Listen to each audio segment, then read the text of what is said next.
Hey guys, welcome back to more family drama stories. In this video, my mom demands I share grandma's inheritance with my step-siblings that abused me for years. Here is what happened. Let's dive right into the relationship story. So I am 1/4 Chinese and proud of it. I choose to be proud of it despite of how much my young life was defined by others' hatred of that very fact of my life. My Chinese heritage shows, but it's just diluted enough that I'm used to all sorts of insensitive questions being thrown at me when I meet new people or ask for help at the supermarket. Still, there are those that are genuinely curious about my heritage and I'm excited to discuss my journey with them. I hope that those of you reading have that curiosity. So, my grandma had 2 children with her first marriage, but that was long before she ended up meeting and marrying a Chinese man. My mom was the product of this second marriage and she never forgave my grandma for that. She did not present many Chinese traits, so even if occasionally people who knew her heritage would throw around slurs, she did not have to deal with the hate often if she didn't speak about it.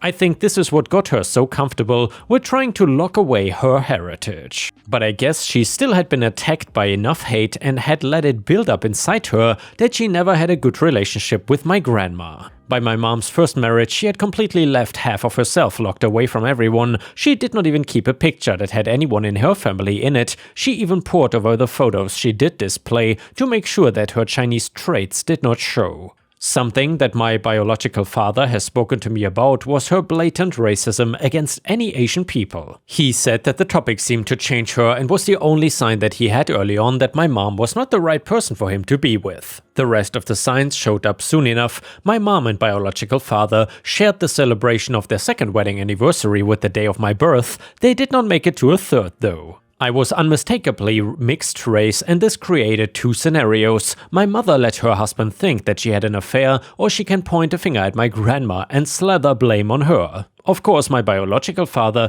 did not mind the reveal that my mother was mixed race. He said that he would have been confused by why she hid such a thing from someone she was willing to marry, but he did not have time to be confused before she was throwing around hate speech and profusely apologizing. Not apologizing for hiding the secret from him, but for her blood being tarnished by her despicable father. According to my bio father, he did not share a bed with my mother past the day of my birth. Good for him too. I keep in touch with him, and even if I am a reminder of a past life, he still always keeps his arms open for me. My mother was angry and neglected me as much as she could get away with from the very start. I had enough food not to starve and was enrolled in school. I had to get to and from school on my own, but I was enrolled, so there was that. She purposefully arranged her work schedule so that when I got home from school for the evenings, she would be gone. I had to leave permission slips and report cards on her desk and pick them up signed the next day. She lived every day keeping her head down for the shame of having me, and then my stepfather and his children came along to lift my mother's head up so they could all walk around with narcissistic juts to their chin,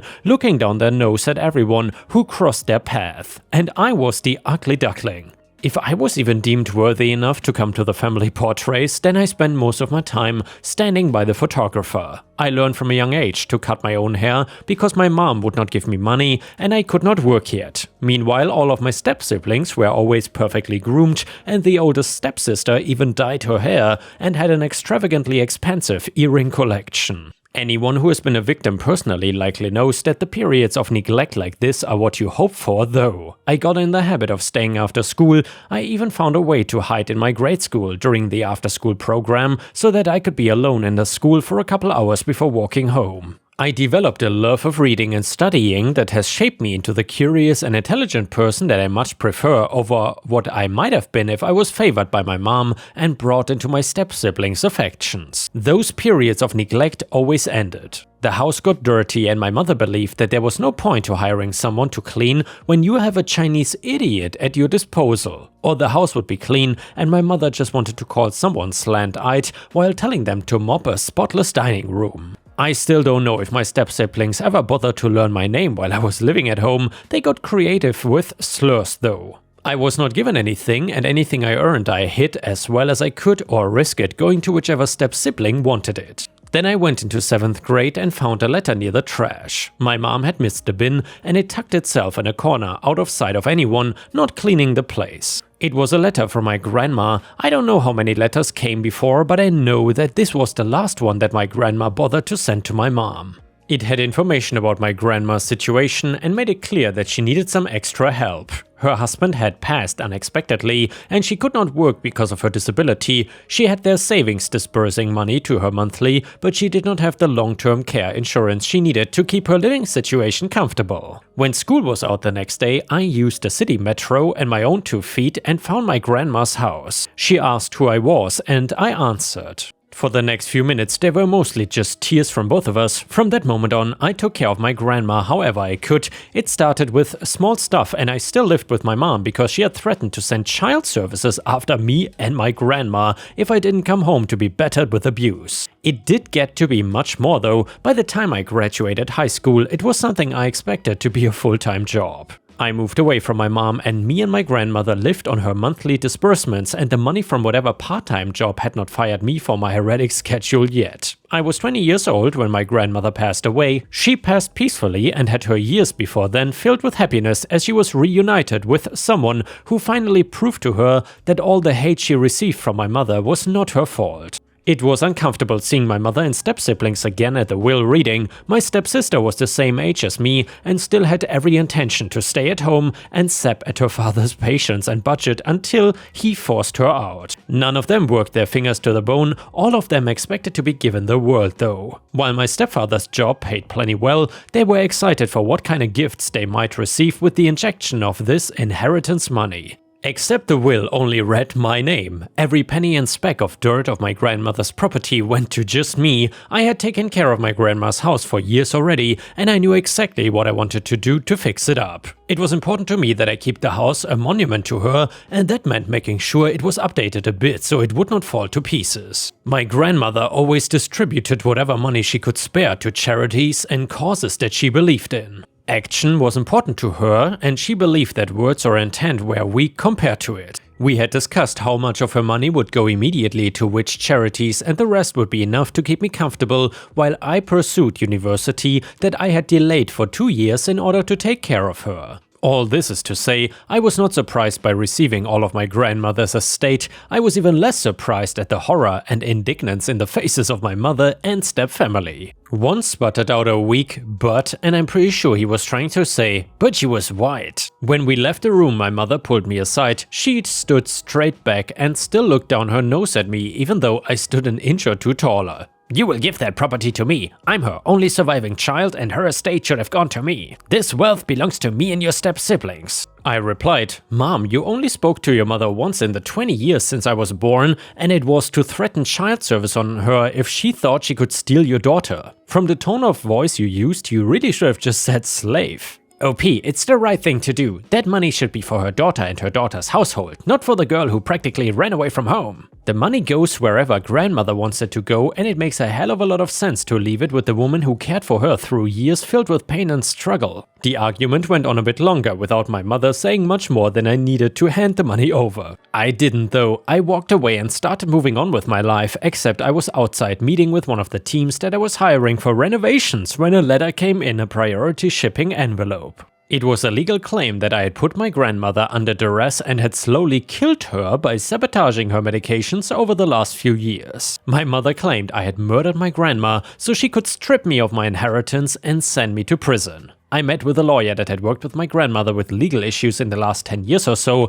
and together we went through the claim my family had made and collected evidence to dispute. So I showed up in court and my smug mother thought she just had to wildly claim crap like they do in the movies and the judge would bow down and worship her. Unfortunately, I had proof of my 8 years caring for my grandmother and proof of the estrangement between my grandma and mother. I even still had the letter that I had used to find my grandmother all those years ago. My lawyer proved his long collaboration on my grandmother's will and provided proof that at the time of creating the will in question, she was of incredibly sound mind. I was not done with court when I walked away from that suit. I used the falsified legal action as grounds to get a restraining order against my mother. There was not enough proof of ill treatment from my step-siblings to get the whole suit, but they don't have the attention span to hold a grudge for long. If I catch them trespassing or begging, then I won't hesitate to collect a whole set of restraining orders, and now I am in college with my grandmother supporting me and my dreams the same way I supported her in the twilight of her life. And the next one is titled Father Died But No Will. And by the way, if you enjoy these relationship stories, then please don't forget to like the video and subscribe to the channel if you haven't already, since that would help me tremendously. My half-siblings are trying to take our house. So back in 2012, my father passed away without a will and still legally married to my mom. They did not even go through the courts to file a separation, if that's a thing here. The house was purchased with my mom and dad both on the mortgage and deed. When he died, he did not have a will. My older sister and brother, father's kids from previous marriage, are threatening to take the house from us and make those who currently live there homeless. I live there along with my partner and daughter. We have been here for 2 years paying the mortgage and all associated bills. My mother is aware and supports this. The home has belonged to my parents for 15 years. My oldest sister has never even stepped foot on the property, and my oldest brother was here one time for my father's funeral. Can they really take it from us or force a sale? We still owe half the original loaned amount. All payments can be proven to be paid for from my mom's account or mine for the whole time owning the house. Any advice would help. Comment number 1, please get a probate estate planning attorney. It all depends on the deed. It may be your mom owns half and you, your siblings and half-siblings own an undivided half interest in the house. It all depends. The best advice is to hire competent counsel to see what rights you have and how you can have your mom plan for the future. If you don't, it will be a hot frickin' mess. Your half-siblings will go for the jugular, so be ready with good legal counsel. Comment number 2, in a community property state, a deed can be issued as either community property or community property with right of survivorship. Texas law allows for community property with right of survivorship. If the deed named both partners and included survivorship, the property became your mother's exclusively when your father died and his other children have no interest in the property. If the deed does not include survivorship, your father's interest in the house becomes an asset of the estate. Your mother has an interest in the house, but your father's other children probably have an interest as well. So the first thing you need to know is whether the deed gave your mother survivorship rights or not. And now we got an update to the story that goes like this. So after getting those threats from my half-siblings, I knew I had to take action. I could not let them bully us out of our home. The first thing I did was contact a real estate attorney who specialized in inheritance cases. It was not cheap, but it was worth every penny to protect our home. The attorney explained that Texas has specific laws about community property. Since my parents were still legally married when my father died and both their names were on the deed and mortgage, my mother automatically inherited my father's half of the community property, including the house. This was a huge relief, but my half-siblings would not back down easily. They filed a claim in probate court arguing that they were entitled to a part of my father's estate, and their lawyer sent aggressive letters demanding we sell the house and split the proceeds. It was stressful, especially seeing how it affected my mom. She had already lost her husband and now she was fighting to keep her home. I decided to gather all our documentation, every mortgage payment, every tax record, every utility bill, anything that showed my mom's continuous ownership and our maintenance of the property. My partner helped me organize everything chronologically. We even found the original closing documents from when my parents bought the house showing they purchased it as community property. The court date finally came. My half-siblings showed up with their lawyer looking smug, and they had never contributed a dime to the house, but they were there trying to force us out. Their lawyer argued that as my father's children, they were entitled to inherit part of his estate, including his interest in the house. Our attorney was prepared. She explained to the judge that under Texas law, when someone dies without a will and leaves a surviving spouse, the deceased person's share of community property passes to the surviving spouse, in this case my mother. She showed how my mom and dad bought the house together during their marriage, making it community property. The judge asked my half-siblings' lawyer if they had any evidence that my father had separate property interest in the house or had contributed separate funds to its purchase, but they didn't. All they had were demands and threats, and then our attorney presented records showing my mom's consistent mortgage payments over the years, plus documentation of my recent payments while living there. She also pointed out that my half-siblings had never shown any interest in the property until now, years after our father's death. The judge did not take long to make his decision. He ruled that the house was community property and that my mother had inherited my father's interest upon his death.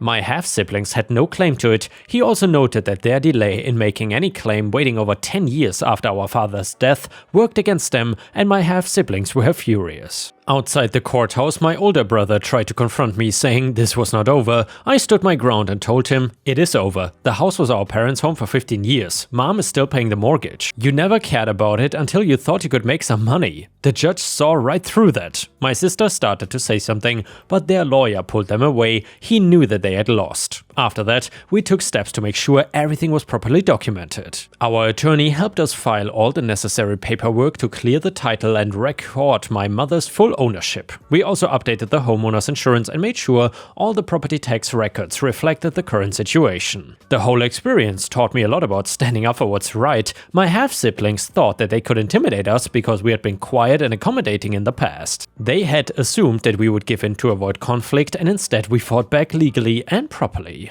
My mom was relieved it was over. Your father would be proud of you, she told me, not for fighting, but for protecting our home the right way. That meant a lot coming from her. These days things are peaceful. My partner and I continue to live here with our daughter, helping with the mortgage and maintaining the house. We have even started some home improvements, updating the kitchen and fixing up the backyard. My mom loves having her granddaughter around, and we are creating new memories in the home where I grew up. My half-siblings eventually stopped trying to contact us. Last I heard, they were telling relatives that we had cheated them somehow, but nobody who knows the whole story believes them. The documentation and the judge's ruling speak for themselves. The next one is another revenge story. So this happened a few years ago when I was serving overseas with the US military. The location I was at was in a poorer area. There's a fair number of panhandlers and a lot of petty crime and just people doing stupid crap. Well, one racket that goes on in this area, and apparently in other areas of the country too, is that local cops incentivize reporting vehicles with out-of-date inspection stickers. Apparently, they give these people access to the inspection database if they think the sticker is fake or stolen, which actually does happen. If you drive a motorcycle, one of the things they tell you when in process is to keep the sticker in your wallet and not on the vehicle, or else it will just get peeled off. Anyway, what these people will do if they find a car with an out-of-date sticker, or if they run the plates and find it is out of date, they will jimmy the door open, steal every single thing out of the car and leave a note that they've taken it to the police station. The idea is that if you show up at the police station to get your stuff and they force you to pay the fine for an overdue sticker and then give you a deadline for an inspection, or else you will get another fine. Well, I came out to my car one morning and lo and behold, there was a note on my seat saying that all my stuff was at the local police station because my inspection sticker was fake and I had to go get it. No, not only am I late for work, my kid is also going to be late for school because there's no bus and I have to drive her every morning on my way. Also, my inspection sticker is out of date, so I have no idea what's going on. So now here's the thing that was extremely problematic. I had to put my passport and my wife/kids in the glove box because I was taking them to the base to get some paperwork done. As well as grab some paperwork for my wife to apply for a new passport because hers was expired. I'm very forgetful, so I put them in the night before and made sure the car was locked. Yeah, dumb mistake. So anyway, I get to the station, ask them what the heck was going on, and then when I have them look at the inspection documents that the guy had taken, which clearly stated the car had been inspected and was current, they apologized and told me they would give my things back and I had to wait there for a second. I asked to file a police report for theft, but they looked at me like I had 3 heads and told me that nothing was stolen even though somebody broke into my car and took my things. This is where a light bulb went off in my head, and this might fall into the unethical category. So the guy had taken official US passports, which might be a problem, but probably nothing would come of it since they were turned right into the police. However, I asked him where my wife's passport was and they told me that whatever is there is there. And well, I said I needed a police report because I needed to contact the US Embassy about a stolen passport and the fact that this police station would know exactly who the person was that stole it because they had dropped off my things that morning. I have never seen someone's attitude change as quickly as that cop's attitude changed. He tried to talk me out of filing a police report, but I was pretty insistent, so I went ahead with the police report and then I contacted the embassy and reported the passport stolen and gave them all the info of the police station, and when I got the police report I emailed it to them as well. I wound up getting a free passport out of it for my trouble. Then the embassy told me they were gonna handle it, and from what I heard, the person who broke into my car car, actually got arrested and fined and was looking at additional charges because he stole foreign documents. Really would have liked to have been a fly on the wall when one of the local cops rolled into wherever he was at